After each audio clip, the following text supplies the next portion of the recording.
So I'm going to show you words that start with the letter Kaf as the answer to the question of who is you, who is the you that Yahweh was referring to. Now, if the letter Kaf is a prefix, then it's not part of the word. As a prefix, it's a supplemental grammatical fragment, and then the word itself is simply the word itself. And in Hebrew, they say that all the words are basically three-letter, what you might call a verb root. And we mentioned once before that Dieter here has been studying the parsing, right? And the parsing is how you take a three-letter word as a root and break it up into all its different grammatical aspects. One of the things that I had said before was that I noticed that you could stick yods and vavs in between the letters, and they're almost functioning as wild cards. Sometimes they change the word, but not really. They add a regard of the word. And I can show you a little bit of that here. And if you study the dictionary, you'll find for yourself where that's the case. And again, it's a matter of study by use. It's not a matter of learn a bunch of rules and then you'll know how the words work. You start reading the scripture and you'll see how they work. Now, before I get into this, I'm going to detour for a moment and I'm going to talk to you about this paper that we handed out. So, what Yahweh said, and this is actually, I don't know if you want to go grab it, the page that we printed up with the black emblem where it says the oath of the Shem Zakar. Yahweh gave a command to his people, to Moshe, to Aharon. It's on this chart, which Jamie's going to get. And he says, you will write all these words well clarified. You will write all these words well clarified. The reason for this paper here that we haven't gone into in great detail, thank you, Jamie. This is the words right down here. Well clarified, and I have underneath in parentheses, though unclerical. Because if you look at the dictionary under the word clerical or cleric, it's where we get the word clergy and clerk, and it has to do with those who have been given the duty of guarding the ecclesiastical interpretation of the true meaning of the scriptures. In other words, they're the knights. The word is also esquire, which are the knights of the king, or the esquires were actually the shield bearers of the knights, who were the military arm of the king, or the authority to see to it that his words ruled. So you've got the clerks, the clergy, the clerics, those who know how to read and write, who kept it away from the laity, which are us peasants who don't know how to read and write. The unclerical. So the clergy has been given the responsibility to give us the interpretation and maintain that order. And I would put to you that any clergyman who is outraged that the people in the pews want to learn Hebrew is trying to hide something. I'm suggesting that. I don't know the individual. I can't guess what's on his mind, but that's what my suspicious mind thinks. Is that why don't they want us to know? It makes me think of the Wizard of Oz. Pay no attention to the man behind the curtain. Why? That makes me want to look. I just told you not to pay any attention. Why? It's an oxymoron, right? They might lose their authority. That's right. You see, the pen is mightier than the sword. Learn how to read. English, it's been changed. Hebrew's been changed. We're going back to the original, to Yahweh's personal utterance. This is to learn how to read so that nobody can bamboozle you. Now, you could bamboozle yourself if you don't know how to read properly.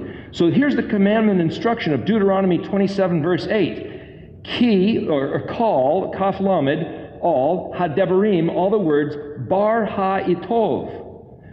Bet aleph resh has to do with to make something pure and clean and refined, well done. The purpose of this chart, there's a lot of Hebrew words written in Paleo. This will do you no good if you don't recognize the letters.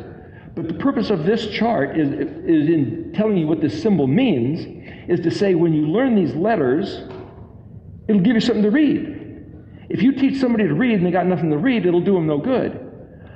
I've now handed out the 10 Commandments in Paleo. You now have something to read. Without this, you've got nothing. I've talked to a few people who said they don't even have a Tanakh. Not to pick on anybody there, but the point is, the Tanakh is written in modern Hebrew. It's like, well, gee, I didn't have a Tanakh for a long time, and I was trying to figure out how to write the word Elohim. Elohim. Let's see that. Aleph, Lamed, Vav, that's Elo. No, in the scriptures, there's no Vav. Well, if you read in the dictionary, one way that you can spell it is Aleph, Lamed, Vav, Hey, Yod, Mem. But I didn't have a copy of the scriptures. I didn't realize that nowhere in the Bible is the word Elohim spelled with a Vav. It's an inferred vowel. So I had made this banner that I had in my house with the names of Yahweh, and I had to go back and change it because the letter Vav doesn't exist in the word Elohim as it's used in Scripture. Well, you see, if you don't have a Tanakh, if you don't know how to read, and if nobody gives you the words, you can't read. You have to learn the letters, learn the words, learn how to read. The purpose of the dictionary here, this red dictionary again, is that this wonderful tool showing you what the words mean. We'll go over that a little bit. But the thing is, it's not in Paleo. It doesn't exist in Paleo. And I saw a copy that the Karaites had published a few years ago of Paleo letters, but they jammed the letters together because they were computer generated, and you couldn't read them if you wanted to. Wrote these by hand. Separated the letters. The words on this shirt are exactly the same as these letters. It's the 10 Commandments. Exodus 20. That's the first 2 pages is the 10 Commandments. And anything that belongs to your neighbor is the last word. I am Yahweh your Elohim, which is the first word. The 3rd page says, the entire people saw the thunder and the flames, the sound of the shofar and the smoking mountain. So the first line in blue says that. And then it says, do not fear. That's the word altira, that's this word here. Do not fear, so that in order to elevate you, Yahweh has come, so that the awe of him shall be upon your faces, so you do not sin. Who is the you that he's referring to? That's why we're studying these words. And this word here, altira, says do not fear, which is the most often repeated commandment in the scriptures. In order to elevate who? You. Who's the word you? Well, if you figure this out here, it's spelled Aleph Tav, Kaf Mem. Well, Kaf Mem, as a plural, is translated as you all. The letter Kaf as a suffix at the end of the word means you. Kaf Mem, the Mem is plural because the Mem has to do with Mem multiplication, like planting and bringing forth a harvest. So Tav Mem, Kaf Mem, or Lamed Mem all mean unto you all, or them, or you all. It's the plural at the end of the word. So Aleph Tav, Kaf Mem is the word you all. Who is you? You all that will regard the Aleph Tav that is inscribed and handed to you, the lines of instruction. Remember, the letter Kaf is these lines of instruction. So I maintain what I found in this pattern, according to the Mishkan pattern, is that the letter Kaf and Lamed line up with the altar of sacrifice right inside the gate of the Mishkan. So you go back to this picture here on the chart, the Kaf and the Lamed line up with the purple row right down the middle. Purple, the reason these letters are in purple is because purple indicates royal decrees. These are the voice of the expressions of the king of the eternal universe, Yahweh Eloheinu, Yahweh our Elohim, Yahweh Elohim Zavot, Yahweh the master of the hosts of the eternal dimension. His words. Which authority are we going to yield to? Which authority are we going to align with? As we talked about in the first section, I would maintain that every denomination, every church, every synagogue, every religion has the privilege, has the right to have their own rules and their own leaders, their own doctrines, and they can believe anything they choose. You can believe anything you want. As for me and my house, I will determine what the words of Yod-He Vav-He, written in Paleo Hebrew, mean to say, and I will align myself with those words. That's what this is about. I'm not going to step on anybody else's toes, and I'm not going to argue their doctrines with them. But I will converse with other people with a similar heart as we try to scrutinize what these words mean to say.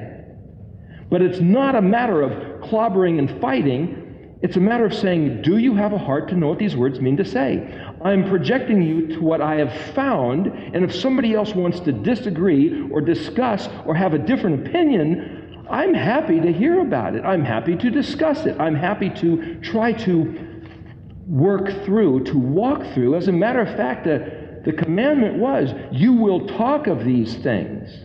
When you rise up, when you lie down, when you sit in your house, when you walk on the way, you will teach these things diligently to your children and write them on the doorposts of your gates and upon the doorposts of your house. You will have them as frontlets between your eyes and on your hands. What does all that mean? That means think about it and talk about it. Discuss it amongst yourselves. By discussing it amongst ourselves, we're not arguing, though it might get heated, though we might have different perspectives, but we're obeying the commandments by discussing it. If you don't know what these words mean, you can't discuss it. You can sit here and listen, but you can't discuss. Now, if I say something that all of a sudden, hey, wait a minute, that makes me think of another doctrine that I grew up believing. Now we can discuss that doctrine, perhaps, in light of what these words say, but you're going to have to understand these words before you can, in your own mind and in your own heart, align to weigh your favorite doctrine with your favorite preacher, with your favorite verse in the Scripture written in Paleo Hebrew. And when I say Paleo Hebrew as opposed to modern Hebrew, it's because I'm not even trying to take anything away from those who find such great regard for the modern Hebrew. After all, if it truly was Daniel who was told by the angel to hide the words and seal the book, and as I believe, he did it by changing it from the Paleo Hebrew to the modern Hebrew. It was at the command of the Almighty through the angel Gabriel, and it was with the wisdom imparted to him and the great esoteric genius to pull it off, where every letter is such an incredible statement and study for these last 2,500 years. And I'm not trying to take anything away from the modern Hebrew. I'm just saying, this has nothing to do with rabbinical Judaism or Christianity or Christian Orthodoxy or Protestant or Catholic or anything else. It's the ancient Phoenician style letters of the Paleo Hebrew that I believe came right out of the mouth and literally the finger of Yod-He Vav-He. The word, by the way, for finger, if you look it up, where it says he wrote with his own finger on the tables of stone, it's the same word for painting colors. So to look at these letters as colors is literally what the word for the finger of Elohim means. And so as I've said before, if you say, well, what if Yahweh had 22 fingers? Of course, he gave us 10 to make a reference as a minion, but nevertheless, if he had 22 letters, 22 fingers, and he colored them different colors, and he goes like this, it's like he's spelling words. We're seeing his fingers. We're seeing his, and as we discussed before, as a concept, your hand is an expression, an outward expression of your inner consciousness. Stan Tenen with the Miru organization, whose name is down here at the bottom, did a whole study on that, and not to go there, but it's just to say that the human body was designed that the hand is the outward expression of the inner thought. And there's two letters which are hands. It's the Yod and the Kaf. And as a concept, the two letters that are the 11 and the 12 that are right in the middle of the alphabet happen to be the Kaf and the Lamed. There's 22 letters, they're numbers 11 and 12.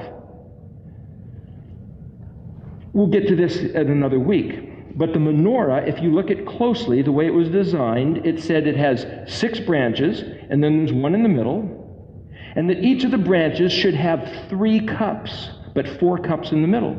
A cup for what? Like a blossom of a flower.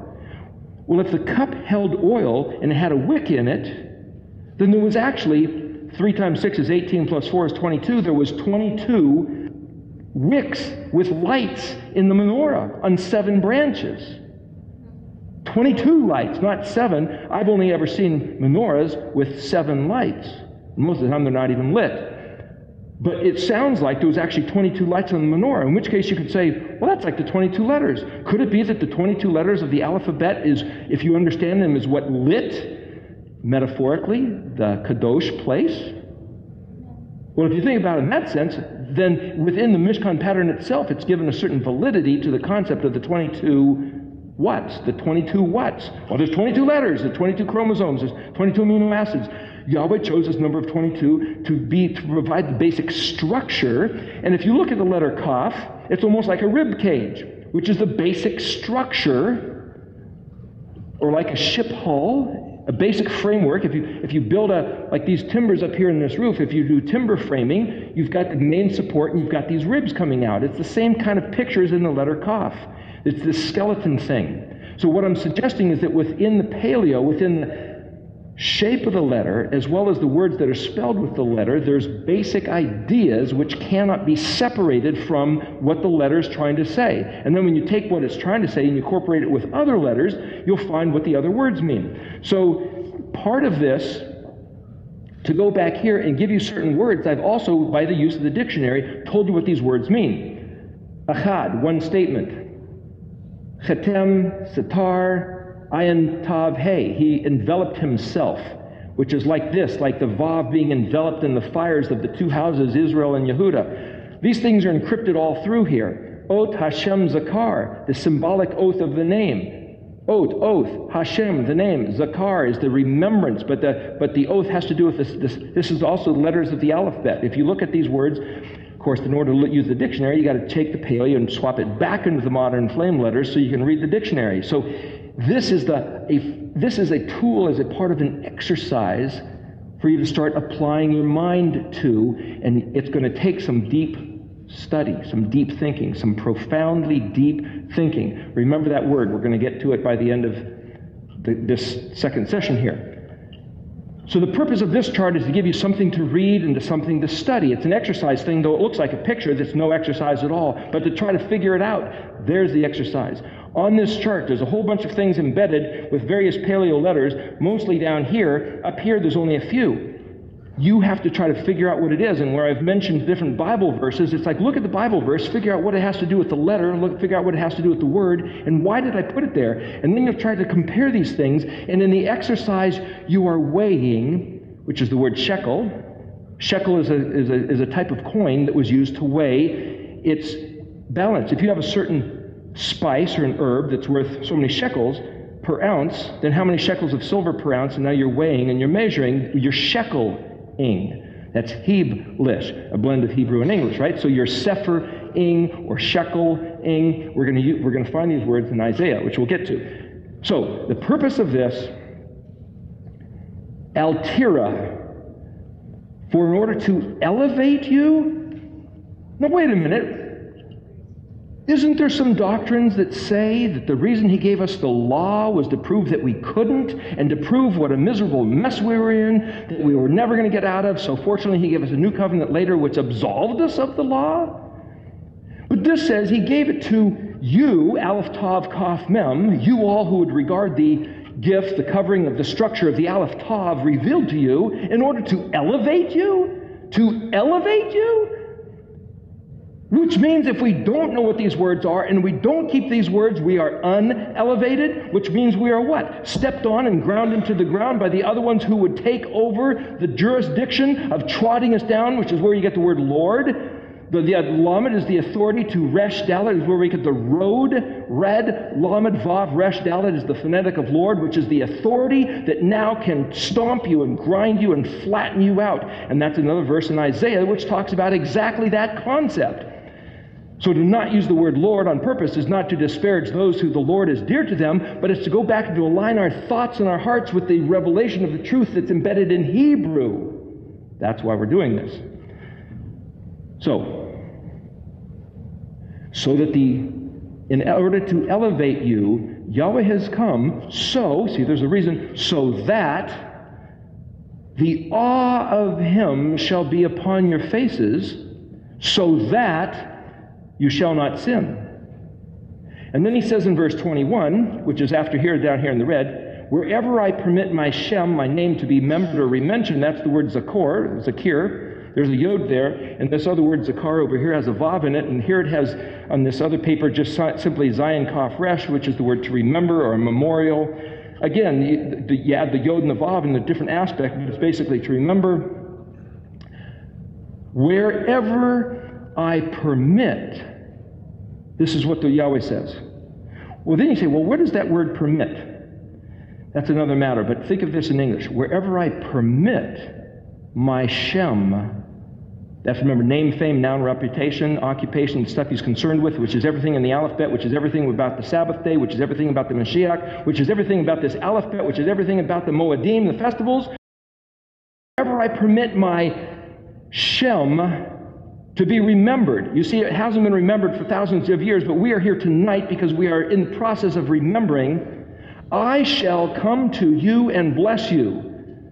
That's what these words say right here. Wherever I permit to be remembered at Aleph Tav Shemi, my name, Aleph Bet Vav Aleph, I will come. See, Aleph in the prefix means I will. Bo, Avo, Aleph Lamed Yod Kaf, to you. Aleph Lamed, the authority, my El, my power and strength, Kaf, to you. To who? I want to be one of those yous there. Who is you? I want to be that you. I will come to you, Ivarek, there's the word Baruch, Bet Resh Kaf, Tav Yod Kaf. Tav, we'll get to later, it's the last letter. I've found by use in the Tanakh that the Tav can either be at the beginning of the word or at the end, and translators don't seem to know whether it's past tense or future tense, because they've put both of them in both places, so they don't even know. What I'm telling you is we can't trust the translators because I've found discrepancies all over the place in the different translations.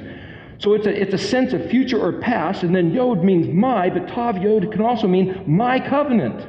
I will bless you with my covenant, or as the expression of my covenant, I will Bet Resh, and the word Bet Resh is pure and clean. I will offer you purity and cleanliness according to the terms of my covenant to Kaf, the last letter, to you, as your gift, as your covering.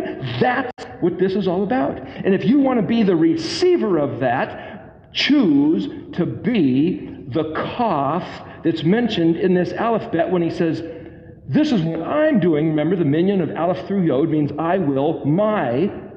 But now the next letter, Kaf, now this is for you to regard. Remember, the minion of the letters, Aleph is a prefix meaning I will, Yod as the last letter of the suffix means my. So Yahweh is basically saying through the 10 letters of Aleph through Yod, this is my part of the bargain. Then the letter Kaf says, like what? Like the words of instruction say? Because see, the mystery of the meaning of the letter is embedded in the letter, right? So now this is what you are supposed to be like. The letter Kaf is a prefix and a suffix. This is what you're supposed to be like. And this is my gift of the covering to you, that if you're like this, you get the blessing.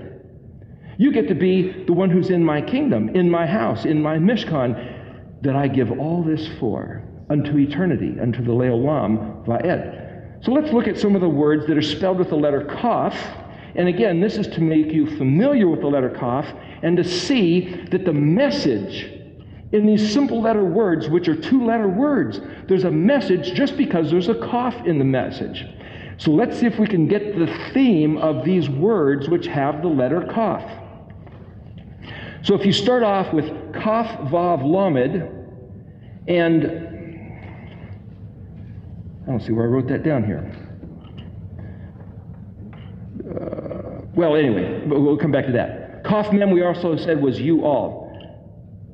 So if you go to Kaf Yod, is a burning or a branding. Like you come into the kingdom, and the first thing that happens once you come in through the Het Tet Yod, which is the fence, is the altar of sacrifice where there was a fire. Like imagine a poker where you walk in and you get branded. He claims you as his once you come in and agree to abide by these terms. And if you see this branding iron, And you step inside the kingdom and say, oh, we get to be saved. We're going to the kingdom of heaven, and here we go. Everybody's invited right in. You step in, you see this branding iron, and he's got it heating up on the altar of sacrifice with this fire. And he says, all right, bend over. You're going to get branded. And you go, oh, hey, just a minute.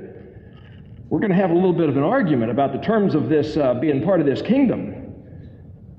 Just hold on with that branding iron. It's like, I believe that what this pattern shows is that we can all stand here inside the fence. We want to come into the kingdom. It's symbolized by the Zion, the seventh day, the Sabbath day, the Lord of the Sabbath, outside. Yeshua on the cross outside, who says, all ye who would enter, come. It's a free gift to enter in. If you would choose to enter the kingdom of light instead of darkness, come on in. So we come running in, and all of a sudden, whoa, there's this altar of sacrifice right inside the gate with a branding iron. And he says, you're going to have to conform to these standards. And we go, whoa, wait just a minute. I thought coming in was a free gift. Well, it certainly is. Well, now you got to learn something.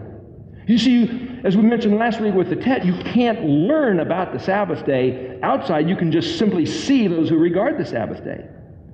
So the Sabbath day, the letter Zion, the seventh letter, the weapon, this stark thing like the glorious tree full of fruit, is outside proclaiming that the king of this kingdom is the one who claimed the Sabbath day as his own because he created the world in 6 days and rested the seventh.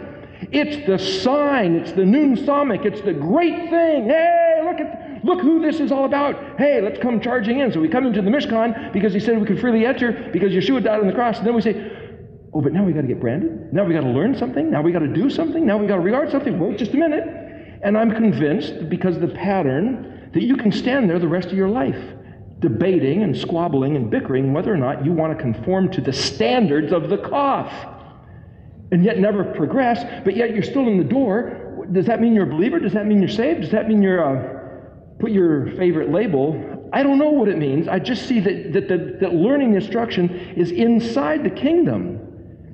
And it's right inside is what it says. It's not, you come in and sit around and set up a folding chair and a lazy boy and enjoy being in the kingdom. When they brought their sacrifices, it was right inside the door. First order of business. You bring your sacrifice, the priest chopped it up, chopped up the sacrifice, put it on the altar. And so what has this got to do with the letter Kaf? Because the letter Kaf is also drawn like a shower grate, a floor, floor drain. It's a barbecue grill. You see the letter Kaf? It's a barbecue grill. You chop up your sacrifice, some stuff stays on top, other stuff falls through.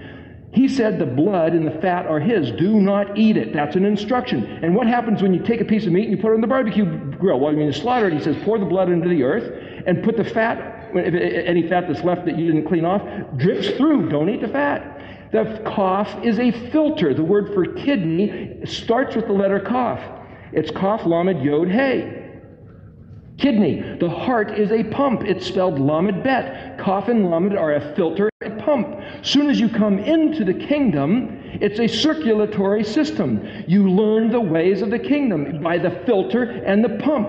The pump, the Lamed, the word Lamed means teach and learn. It's a hook and it's a shepherd's staff with a pokey end and a curved end. So you can grab the pull and you can push. You can push and pull. That's the Lamed, like the pump, the provoke and to incline. But the Kaf is a filter. You learn the ways of the kingdom once you come in. You can't learn the ways of the kingdom outside because you're in the darkness. You don't know. He didn't expect you to conform to a set of rules on the outside so that you can merit coming in. He put Yeshua on the cross outside to pay for your waywardness of why you were kicked out at the beginning, at least from our ancestors, so that we could come back to the kingdom and learn his ways. And what are his ways? Well, his ways are everything that have to do with the Kaf, the lines of instruction, like these words, the lines of instruction. So if you say, well, what are these concepts that are the Kaf concepts? You could say, can you do these things? We were told from a Christian doctrinal perspective that you can't do these things. Can you do what he said to do? I'm speaking Hebrew. Can, well, that's Kaf Nun. Here, Kaf Nun, Vav Tav, Kaf Vav Nun, Kaf Nun, Kaf Vav Nun Tav, Kaf Vav Nun Nun, Kaf Nun Hey. These are all words related to Kaf Nun. What is Kaf Nun? How do you spell Kaf Nun? How do you say it? Can or kan. And what does it mean? It means yes! It means truly, certainly. It's a pedestal, it's a foundation. I remember the BC comics made by John Hart. There's these cavemen, and the guy would occasionally step up on a platform, and the platform said truth. And he'd speak if he had something to say to his fellows. That's the word can. It's a pedestal, and it means truth. See that we've got these embedded concepts of Hebrew, and we don't even know it. The truth is this pedestal which gives you the capability to be able to do something. Yes, you can. That's Hebrew for saying yes, yes. Can. In French, that's a lewd dance, but the can literally meant yes, yes.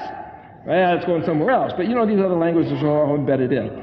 The point is, Kaf, Vav, Nun, that one's not written up here, means direction. Why should the Kaf and the Nun have to do with the direction? Because the Kaf is the rib cage, and the Nun is the life imparted. And it's like, how do you impart life to a rib cage? Well, geez, that makes me sever the dots going back to Ezekiel 37. Can these bones live? Certainly they can. He said to Ezekiel, speak to these bones and prophesy, prophetically tell them to live. This, studying the alphabet, is prophetically telling ourselves and our others who want to live how we can live. Go back to the structure of the instructions. Instructions is structure. You see the same word? It goes back to the Kaf. Kaf Vav Nun is a direction. Kaf Vav Zayin literally means a liquid measure. Kaf Vav Nun, you remember the cone heads on Saturday Night Live? This is the word cone. Set up, established, firm, to exist right, correct, constituted, directed, prepared himself, made ready, provided, furnished, arranged, ordered, to straighten, to determine exactly, to make, to correspond, tune a musical instrument. You see, when you come into the kingdom, it's all about kaf nooning according to Yahweh's standards. The plumb line, the correct frequency, the correct order, the correct perspective. Kaf Vav Nun Hey is intention, attention, devotion, meaning. It's a rack to set up according to the categorized, established order. It's to adjust, attune, a regulator. You know when you got a stereo and you had a tuner? That's what this word is. Kaf Vav Nun Nun. It also is the same word, Kaf Vav Nun Tav, is to aim a military weapon, like a cannon. That's Kaf Nun, cannon, which is this piece of armament that you aim, that you register, that you determine the elevation so that you can accomplish something. Because Yahweh said, in order to elevate you, He gave you these words. If you figure out what these words mean, it's like aiming a cannon. It's like setting your tuner. It's like tuning a harp. The word for harp is koner. And I remember as a kid that koner was the name of a harmonica or a harp. It's literally the word for harp, which is a stringed instrument with lines that are tuned. The lines of the commandments are the tuning of the kingdom of Yahweh. And for us to say it just doesn't matter puts us out of tune and out of sync with Him. He gave us these lines of instruction so that as soon as we stepped into the kingdom, we can get with the program. And if we want to spend the rest of our life arguing with Him, whether we have to or should want to, or whether they're still valid, or whether they're useful, whether it'll do us any good, whether He really meant what He said, you know, you can stand there and squabble all you want. But there's stories in the Old Testament about how the Israelites were given the promised land, and they squabbled and they argued and said He didn't believe them. And He says, okay, fine. You can have whatever you say. If you say, oh, Yahweh brought us here in order to kill us in the desert, guess what? That's going to be your reality. You're going to be You're going to be killed in the desert by Yahweh. You can have whatever you say. He said, I told you can come into the land and I will dispossess your enemies and I will just give it to you. Now that's my word and you can believe it. And if you believe it, I'll give it to you. If you don't believe it, you can die out here in the desert. Take your pick. And I'm convinced that we can come into the kingdom, stand there, argue, not know how to read, believe whoever the clerics are that tell us what they think it says, or we can sit there and say, I'm going to figure out what it means. The word Kaf Vav Nun happens to also be a heathen sacrificial cake, like hot cross buns, that were offered to Tammuz and the Queen of Heaven.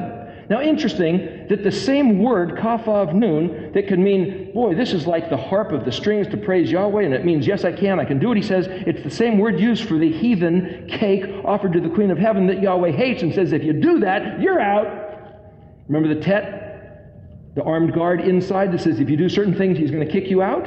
And Yeshua said something about erasing names out of the book of life. These are serious matters.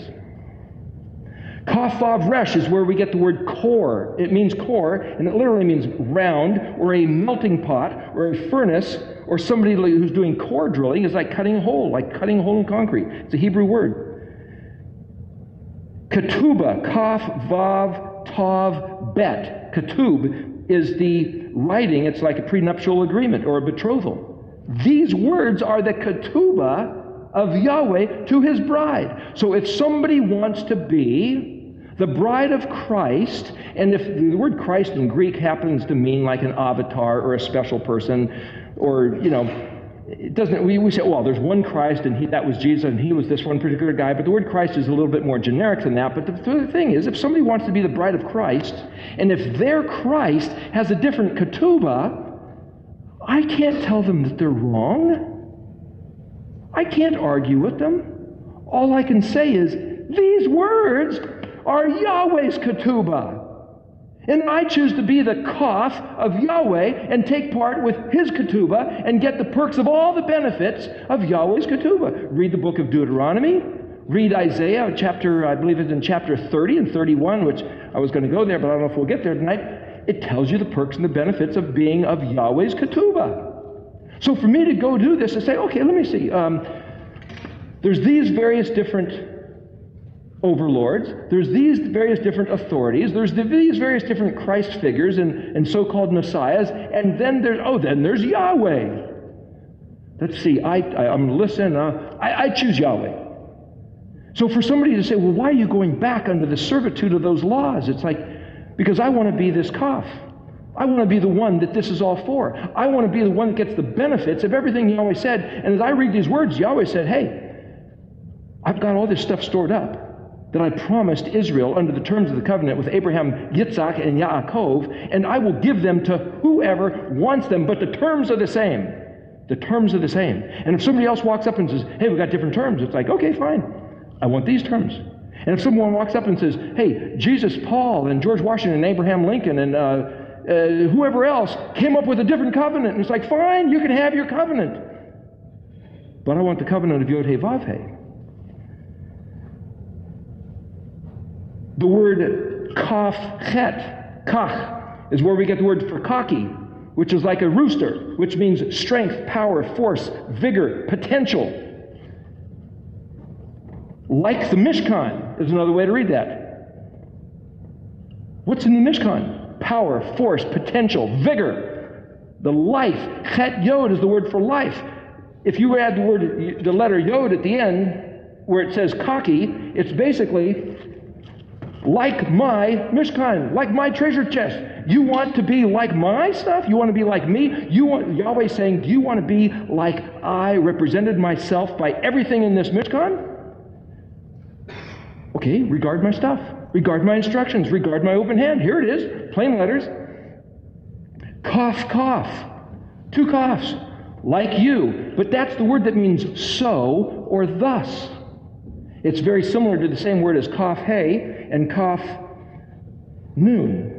Kaf lamed, or kaf lamed hey, or kaf lamed, which is this very similar to kaf vav lamed and kaf yod lamed. Remember the yods and vavs, and if you double the letters, kaf lamed, it basically is the word all. It means whole, the complete of, including the entire total package. Kaf lamed aleph means to withhold, restrain, hybridize, crossbreed, and it means as if not. Imagine that. In Hebrew, this ancient word, kaf lamed aleph as a word means no. So here you have kaf lamed, means all. And if you add an aleph, you might say, well, aleph is the plan. So one way to read this is the whole plan. But the other way to read this is that the word lamed aleph means no. Not. Like no. I'm not going to do the whole thing. Well, that's the word for crossbreed and hybridize. You know what happens when you crossbreed and hybridize? They say, oh, you get stronger. You can get genetically modified plants and you'll get stronger strains. But it means as if not, and it also means loss. And so they're now, the scientists, thanks Monsanto, are making seedless food. Well, Yahweh says the food that you're supposed to eat, as he told to Adam, is everything that had seeds. So guess what they're doing? They're taking seeds away and saying it's better for you. But what it's doing is making it as if it's not food. And it's as if it will not give you the strength that he promised if you ate according to the standards that he ate, that he gave us to eat. The Kaf Lamed Vav Yod means confined or imprisoned. Kaf Lamed Hey means all of it. It's also the kalaz, the word for bridal canopy. It means finished, completed, accomplished, fulfilled. It also means destroyed and consumed. It's a word for mosquito netting. So how is a bridal canopy means all of it, but it also means destroyed.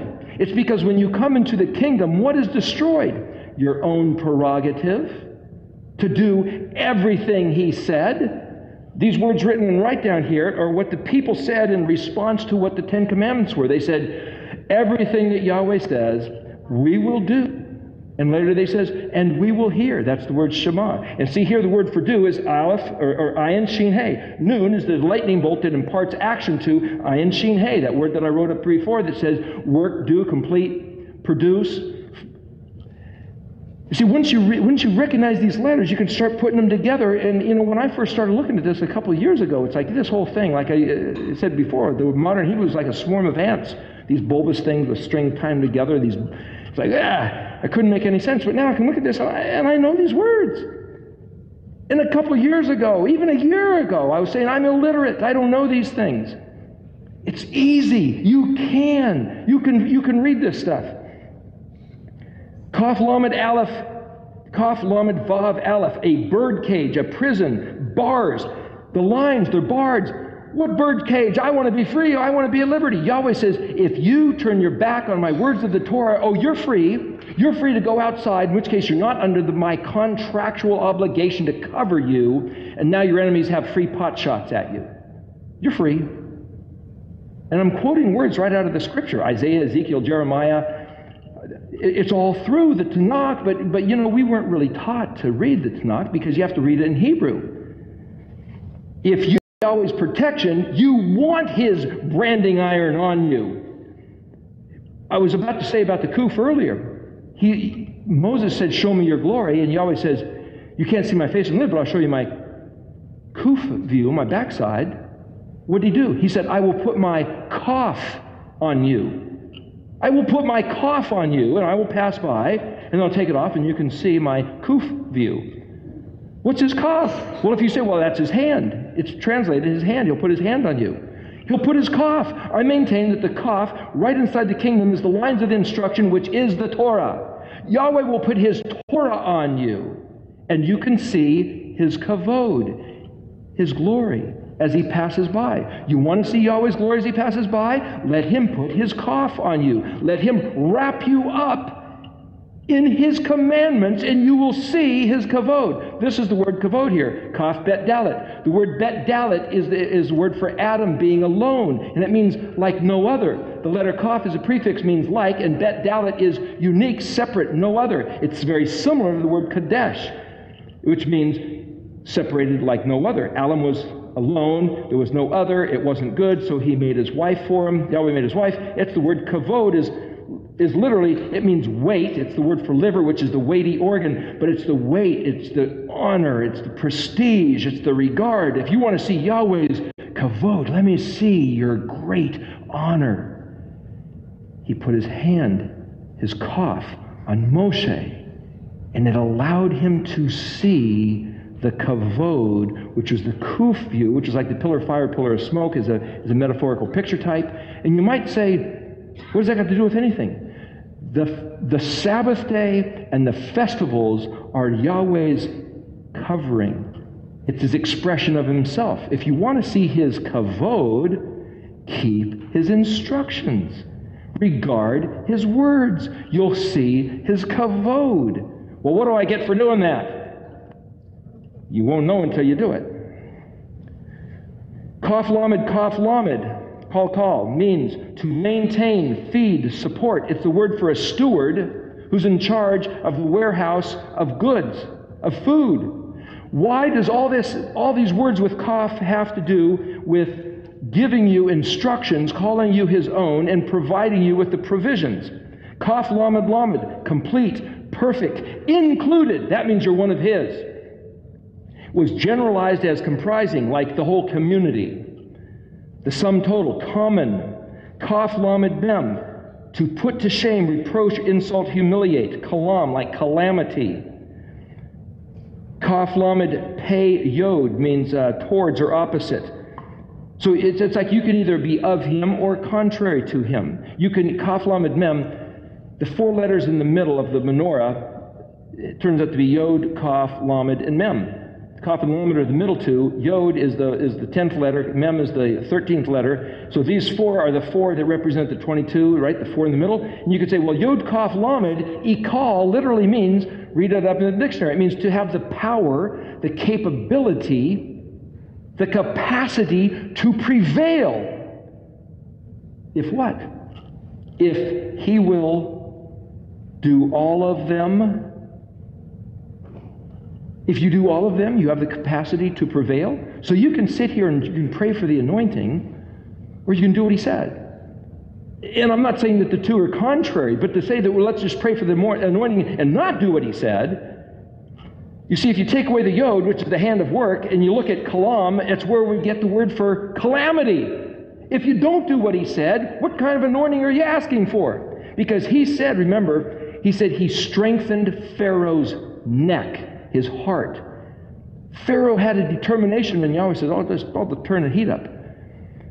He'll enforce what it is we choose to do. If we choose to keep his words, Yahweh will amplify it. If we choose to rebel against him, he might just amplify that to still show his kavod, because it's all about showing his kavod. He'll show his kavod in Pharaoh. He'll show his kavod in Moshe. Which side of the line do we want to be on? What are we going to line up with? If we line up with the Torah, Yahweh says it will to elevate you, enhance you, give you life, give you strength, give you wisdom. The word for submissive is Kaf Nun Vav Ayin. Do you understand that you can be submissive to Yahweh's ways? Do you see the play on words? Kaf Nun Vav Ayin. Do you understand? Can be yoked to understanding. You understand that you can be submissive. The word is submissive. That you can submit to Yahweh's ways and prosper. The word Knesset. Kaf, Nun Samek Tav. Nun Samek, that's the picture of the... By the way, these are available too. We got just got these printed up. They're peel and stick bumper stickers. You can stick them on a book or your refrigerator or something. The Nun Samek, we talked about that previously. Knesset is the place where you parley, where you talk, where you discuss. Parleyment. The parliament. What was meant by the parleying? What did he mean when he said what he said? That's parliament, the place where you go. That's the Knesset in Hebrew, the place in the Jerusalem Assembly of Congress. Kaf Yod Pei means to force. Kaf Samek Lamed is the word for castle, which is plump and thick and fat, like this solid thing that somebody can't easily knock over, that you can run into. Kaf Nun Vav Tav, honesty. Kaf Nun Samek, to go in, gather, collect. It's where we get the word for cans. Kaf Nun Can Samek is an S sound, cans. What do you put in cans? The collection of your harvest. What comes into the Mishkan is Yahweh's collection of the harvest that he then catalogs and categorizes and puts like on racks, right, compartmentalized, according to what? According to tribes, according to attitudes, according to dispositions. If we come in, could it be that everything he said that he was going to do regarding us once we got into the kingdom was based on our personal disposition of how we regard his Torah instructions? That's what the letter Kaf looks to be like as you study the letter. And if you study where it's used, it's like, it's a free choice. Take yourself, Come into the kingdom, that's a decision. Put yourself on the spinning potter's wheel. He will form you according to the instructions. You ever bought a tool or an appliance, a new car, and there's a set of instructions? The kaf is the set of instructions by which Yahweh, his hand of the yod, is forming on the spinning potter's wheel tet to be of a useful design for his kingdom. Let's go to Isaiah and Jeremiah because we're starting to run out a little bit of time here. By the way, if you think you have an excuse why you shouldn't have to do this, the word for excuse is tav aleph nun, which is the same as fig tree, or tav vav aleph nun hey. It's an excuse, an opportunity, or an occasion for a quarrel. Well, there's a pretty good occasion for a quarrel. It's the same word for fig tree. Adam and Hua were told what to do, and they came up with a better idea. They realized they had sinned. Their eyes were opened or closed, or however you want to read that, and they put fig leaves on them. It's the same thing as the word for excuses. They found excuses to not do what he said, were shamed, and then tried to use an excuse as a way of what? Rationalizing? Hiding from him? It's like we could think of all kinds of excuses and point the finger at Adam and Eve, or it could simply say, let's just do what he said. Let's try to figure out what he said to do and do it. So if you look in the verse for Jeremiah 16:16, so this is fishing for soul. So again, on the website, fishing, the number 4, S-O-L-E, Sons of Living Elohim, which goes back to the last verse in Hosea 1, or it's actually the first verse in Hosea 2 if you look at the Jewish Tanakh. But if you look at Jeremiah 16:16, it says, behold, I shall send many fishermen, Nam Yahweh. And the word Nam Yahweh, just for what it's worth, is used quite often in the scriptures. And if you don't know what it means, it's translated as the word of Yahweh. But here's it spelled here, Nam Yahweh, Nun Aleph Mem. Well, of course, the word Aleph Mem Nun is Amen, and this is Nun Aleph Mem. But Aleph Mem is like the mother or the metropolis or that which causes something to happen. And to Nun is to put a lightning bolt into it. So it's like plugging in the appliance where something is going to happen. It's translated as simply as word. Yahweh. And I've found that he uses it a lot, and it's almost like he's rubber stamping it with his signature, Nam Yahweh, Nam Yahweh. So I put that here in the form of a rubber stamp to get the idea across that every time you see these words, Nam Yahweh, he's rubber stamping his identity. That's this is Ani Yahweh, which is very similar. This means I am Yahweh. And the other one is like, he's almost like a king, like the president of the country, signing a bill and sending it off, dispatching it to happen. That's like Nam Yahweh.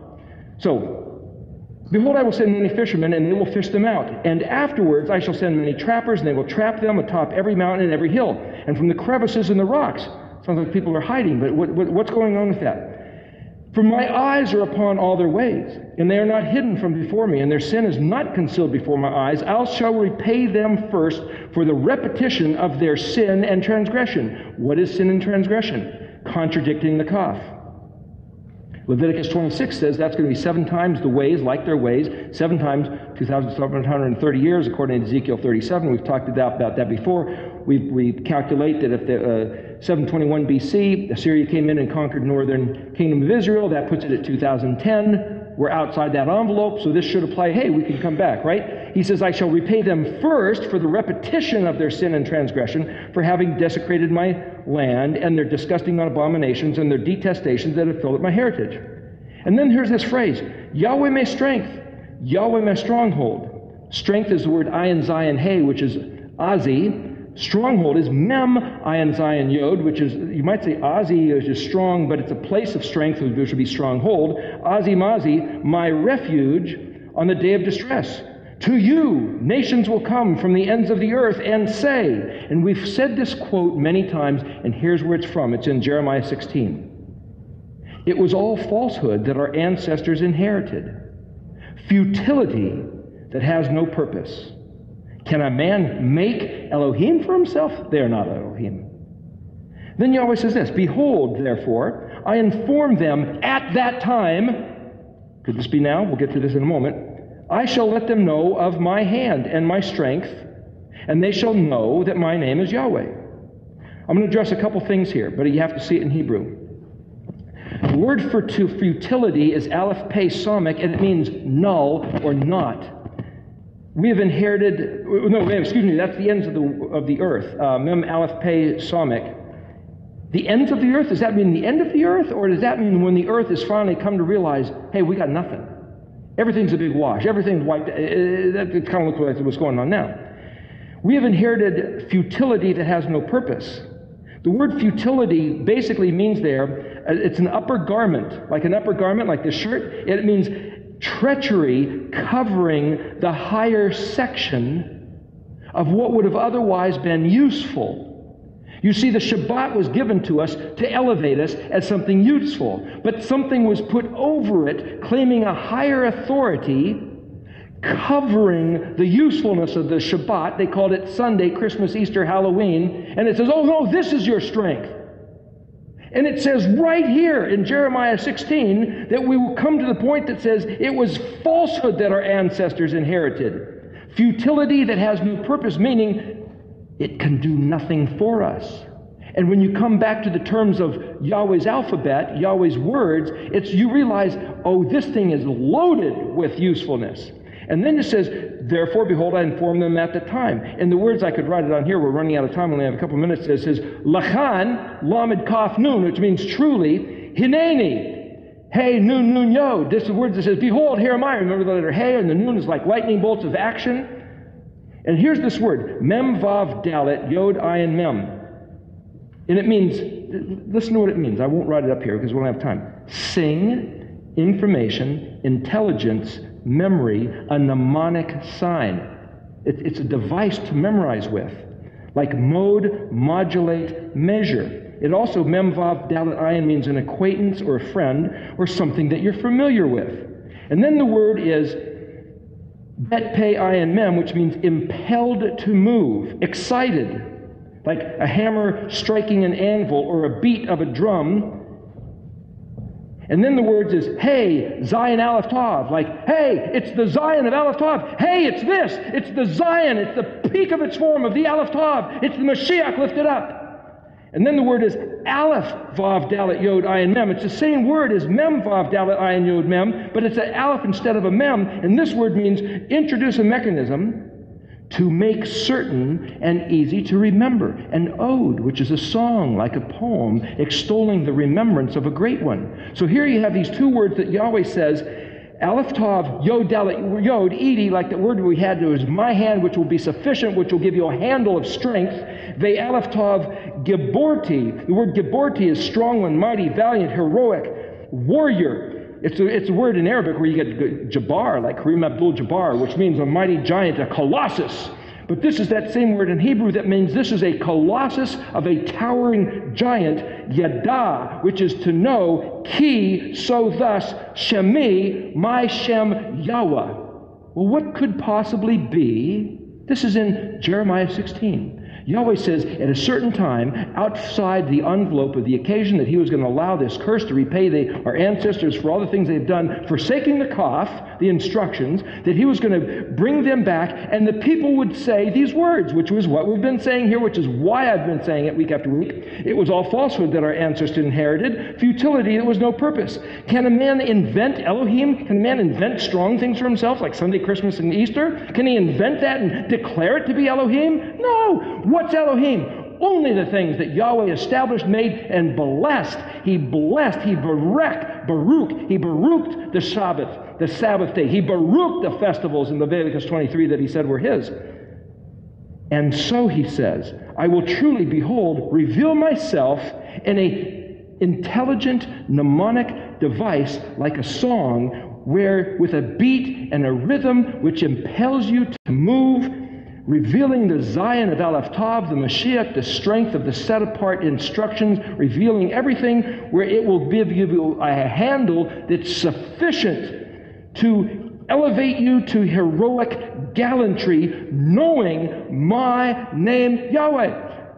It sounds to me like the Aleph Bet song, which I think we should sing. Here, we're right near the end. There's a thing in Isaiah, real quick, which talks about the same thing, where he says, and this is what I'll get to. I'll do this and we'll sing an alphabet song real quick.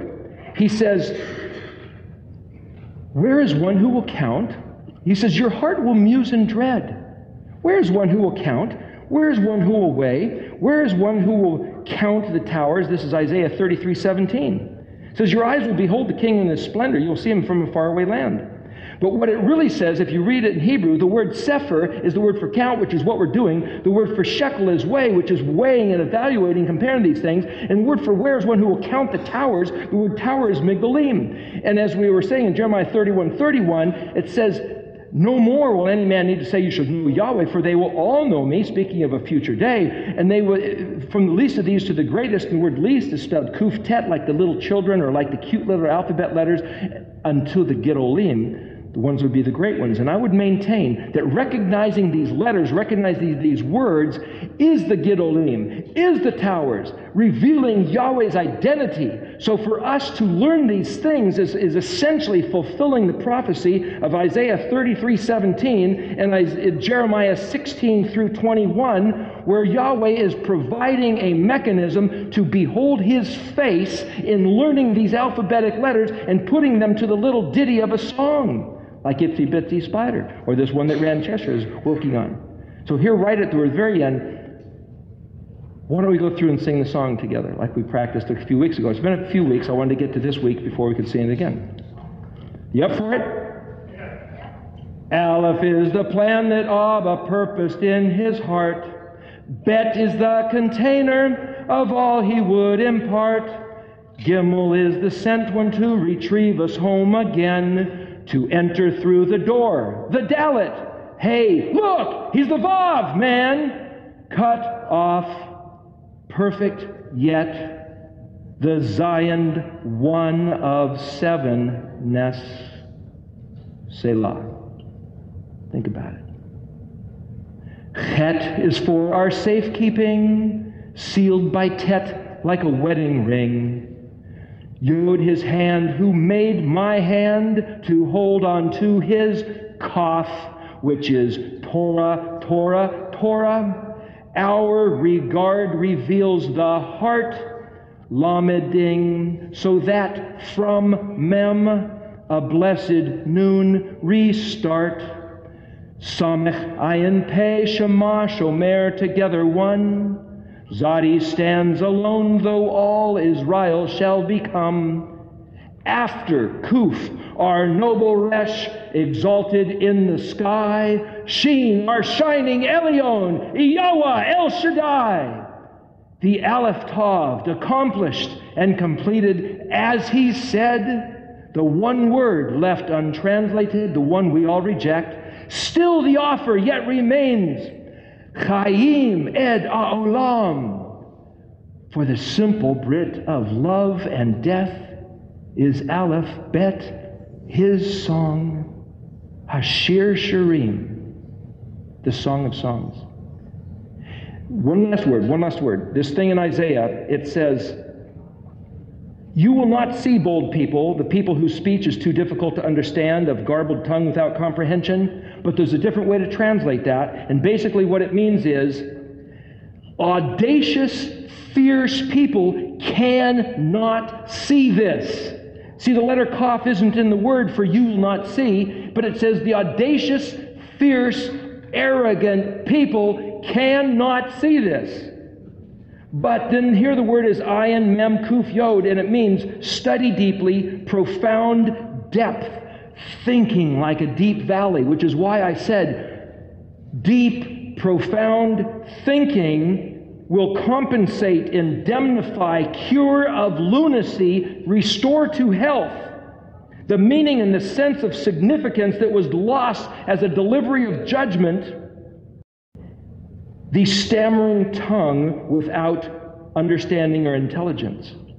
You see, I believe that going back and reading this Hebrew and teaching each other to learn is the fulfillment of these verses in Jeremiah and Isaiah.